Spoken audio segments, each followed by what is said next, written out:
Overhead cost is as per cost accounting standard 3, and this chapter we are going to understand the concept of overheads. Overhead comprise of indirect materials, indirect employees cost, and indirect expenses which are not directly identifiable or allocable to the cost object in an economically feasible way. In a simple word, every indirect expenses related to material, related to employees and other are considered as overhead cost, and the cost accounting standard 3 deals with this. As per accounting terminologies, overhead accounting aims to absorb the overheads in the product unit produced by the firm. So we can understand this concept: units produced by the firm, and it involves collection, classification, and codification of overheads. Also, it involves allocation, apportion, and reapportionment of overheads. And third part is absorption of overheads. Now, collection means what? The collection of overhead means the collection of indirect items of expenses from books of accounts and other records in logical groups having regards to their nature and purpose. Now, for example, uh, from every department, we are collecting the information like indirect material. We are going to collect it from stores. This will be the source of document where we can collect the indirect material information, even that nature, whether consumable or lubricants. So what sort of material collection is there? Then in case of direct labor, we can collect this information through payroll sheet, time sheets. Okay, the nature of this is wages, salaries, contribution of benefits, bonus, and all. Other direct, indirect material, indirect labor, or indirect expenses can be getting through cash book or any other subsidiary books. So collection is not a big task, but after collection, the classification is very important. That classification needs to be understood. Here, the classification overheads can be done with three heads: on the basis of elements, on the basis of behavior, and on the basis of function. So classification on the basis of behavior, on the basis of element, can be done with three subpart. One is indirect material, indirect labor, and indirect expenses.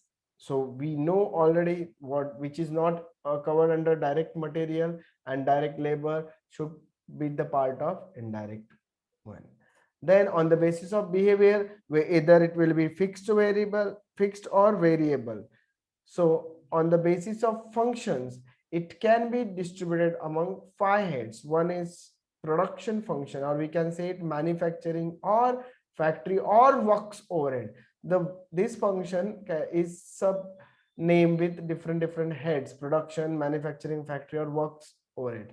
Then office and administrative overheads, and selling and distribution overheads. So this is how we can classify the overhead. Then next part is codification. That codes can be given with the numerical terms, like alpha or numerical can be done with the so and so 1100 is for turning department, 1200 for grinding department. As per department wise, we can codify the items. So codification is that part of that. Then allocation stand for allocation of overhead is assigning a whole item of cost directly to the cost center. Allocation requires assignments of cost. An item of expenses which can be directly related to a cost center is to be allocated to the cost center. For example, depreciation of a particular machine should be allocated to a particular cost center if the machine is directly attached to the cost center. Hence, the allocation means to just assignment. Apportionment. So, according to cost accounting standard 3, apportionment of overhead is distribution of overheads to the more than one cost center or some equitable basis. So more than one cost center, suppose the common factor is there for 2 3 departments, it can be divided, or it can be by if there are two department, can be bifurcate, trifurcate, and distribute amongst that department as per apportionment. And for apportionment we need the basis, we'll cover it later on. And the one more is reapportionment. Reapportionment, it comes under the secondary distribution, we'll understand with the practical illustration. And third one is absorption. Third one is absorption. So the objective of absorption costing is to include absorbed in the total cost of a product and appropriate share of the organizations. Okay, so how much absorbed is charge of overheads from cost center to product or services by means of absorption rate for each cost center. Okay, and overhead absorption rate can be find out with the total overheads of the cost center upon total quantum, or means you can say units. That is your absorption rate. That now the next part, how the overheads and their apportionment can be understood. Now we are taking the examples of these three overheads: rent and other building expenses, lighting and heating, air conditioning. All these three can be allocated on different department on the basis of floor. As you know that rent is always calculated on area, lighting is required as per area. um, Bigger the area, maximum is requirement of lighting, and vice versa. Same as for the air conditioning. So these all comes under the head, can be distributed or apportioned with the help of floor area. Then again I request one more thing, that lighting and heating can be also divided with different heads.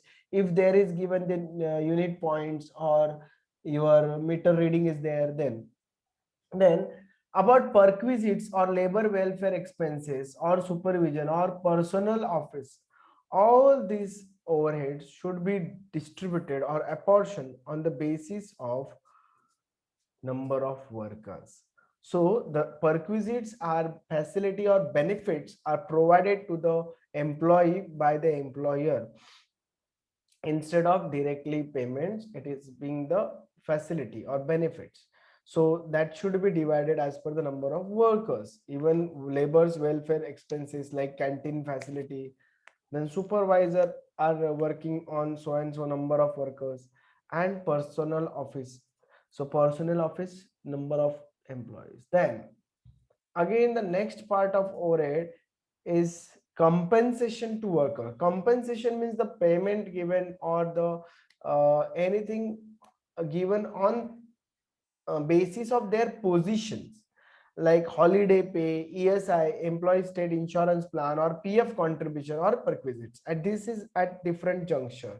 When there are common perquisites, that will be given as per the number of workers. When there are specific perquisites for the level of management level, management level 1 2 3, or the different levels, and that has to be uh, provided on the basis of direct wages. Why? Because here the matter of their position, or you can say higher the wages, higher the PF contribution, higher the wages, higher the holiday pay, higher the wages, higher compensation to the workers, or perquisites which are basis on this particular direct wages. So this is how we can apportion third part. Next, the fourth one is depreciation of plant and machinery, repairs of plant and machinery, and insurance of machinery. Most of the time, everything is been apportioned on the basis of value of machinery. So depreciation is calculated on the basis of value of machinery. Even repairs and maintenance, those machineries are costlier, their maintenance costs are so high. As per that, insurance is also calculated on that basis. In case of insurance of stock, so it is depend on the value of stock. So the stock value matter for insurance of stock for apportionment.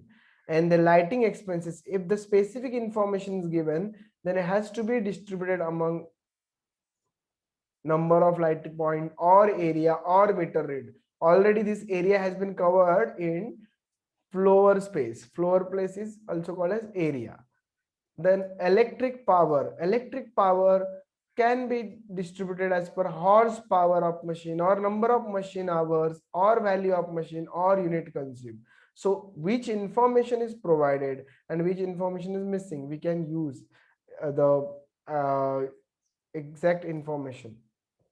Then for material handling and stores of overheads, we need to use the weight of materials, volume and value of material, what value is contained. Then general overheads can be distributed with the direct labor hours or direct wages or machine hours. So these are the basis of apportion, how we are going to apportion or distribute the overheads in different department as per their basis. Now this is one an example. The and departmental store has several departments. What basis would you recommend for apportioning the following item of expenses to its department? So first expenses is fire insurance of building. So fire insurance, when there are 2, 3, 4 departments in the same building, but which department is using maximum place, that will be cost higher. So that should be as per the floor area. Basis of apportion should be floor area. Next, rent. Again, the part of rent is also depend on the floor area. How much area you are using, you are paying that much rent. Then part of delivery expenses. Delivery expenses depend how much weight is there, what is the distance and how volume. So depends on this any three. Nothing was given, so we can mention this. Then purchase department expenses can also be distributed among number of purchase order, or you can say value of purchase. Then credit department means the sales department. It depends on the credit value of sales. Thereafter, general administration expenses as per the works cost. That has to be distributed as per works cost. Advertisement. Advertisement should be considered through sales. Advertising as sales assistant salary. So if it is sales assistant salary, if given actual, we should follow it, and not given, then as per the time devoted by him to the organization. Then personnel department depend on the number of employees. And last one is sales commission as per basis of sales. So this is how we need to solve the illustration while understanding the concept what to do with the overheads. So first of all, overheads needs to be subdivided, or basis should be clear. Now this is one illustration we can consider ahead to understand the further concept. So illustration number 2. A factory has 3 production department, P1, P2 and P3. Production department where actual process of production is taken place, and 2 service department, S1 and S2. We need to understand this concept. These service departments are not directly